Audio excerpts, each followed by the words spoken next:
We're talking houses this morning, the real estate market here in town, with Eric Tidmore, who is with 1% List Chattanooga, a company where the name says it all. Just what it says, you list people's houses for 1%. That is correct, 1% listing fee, full service. Full service, so what does that mean exactly? Full service, we handle coming to the house, we handle expert pricing, staging suggestions. If we have some small repairs that need to be done, we can coordinate that with contractors that we have a great relationship with. As we move, once we're under contract with a potential buyer, we move through home inspections, negotiate home inspections. Then comes the appraisal. If we have an appraisal issue, we negotiate the appraisal. We also manage all showings as we move through the transaction, hand in hand till the day we walk out of closing with your funds. When you say if there's an appraisal issue, what do you mean? Because you don't get to choose your appraiser. You get to choose your home inspector and that type of thing. That is correct. It is round robin. That way, there is no coercion. It's automatically generated who the appraiser is going to be, but value. Generally, the contract is contingent on value, not square footage. So if you think you may have a square footage issue, the agent needs to dig deep, make sure the square footage is the square footage, but the value of the appraisal being low. And okay, so what do you do in a situation? Because I remember that being a nail biter as the seller, hoping that appraisal comes in for your asking price. It can be a tough one, and it was really, really, really bad in late 2020, 21, 22. So in the event that we do have an issue, I go back, I pull comps. Basically take that appraisal, tear that appraisal apart, and look for issues. Did they have the correct square footage? Okay. I'll look at the houses that they have used as comps in that appraisal. Did we get value for our extra half bath? Did we get the correct value for our garage?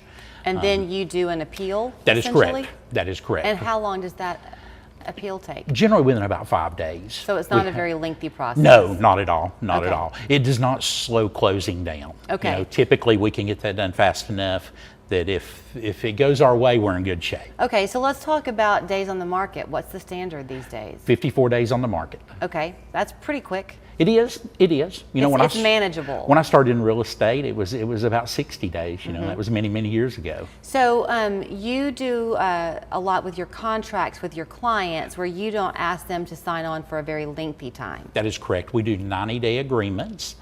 So the contract length is 90 days. The reason for that is at day number 91, you get a free do-over. You go back out on the websites as a fresh listing. All of the realtors that have put search criteria in the MLS or their websites, it goes out brand new. So if someone missed it on the first time around, a lot of times they see it on the second time around. So you're saying that if someone lists their house with you and it's 36 days in, and somebody takes a look at their house, they're going to see 36 days on the market. That is correct. But if they re-sign with you on the 91st day, it's going to show 1 day on the market. Well, you still have cumulative days on the market, but it actually does show as a new listing. And the advantage of that on all the websites, it shows new listings. It shows at the top of the search criteria for whatever zip code you're searching. Okay, speaking of zip codes, where are you able to help people? Are you Tennessee specific? Do you go into North Georgia? We do North Georgia. We travel an hour from our office. Okay. We're located in East Ridge, and we travel an hour. We do Spring City, Dunlap, Dayton, Dalton, all of North Georgia, and of course. Are you seeing any type of trend? You mentioned if there's some work to be done, you can help people find contractors and that type of thing. Absolutely. Are you seeing people now, buyers who are almost looking for houses that they can fix up themselves? Absolutely. 3 contributing factors to sell your home: price, condition, and location. Location meaning, is it on a busy street? Does it have a view? What neighborhood? Is it neighborhood specific where someone is just searching in a neighborhood? We run across those clients all the time. Condition, does it need a roof? What's the age of the HVAC?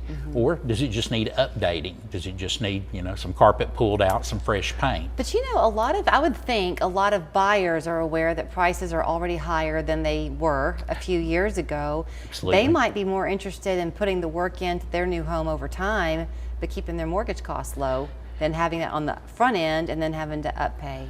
Absolutely. It's a great opportunity for that sweat equity.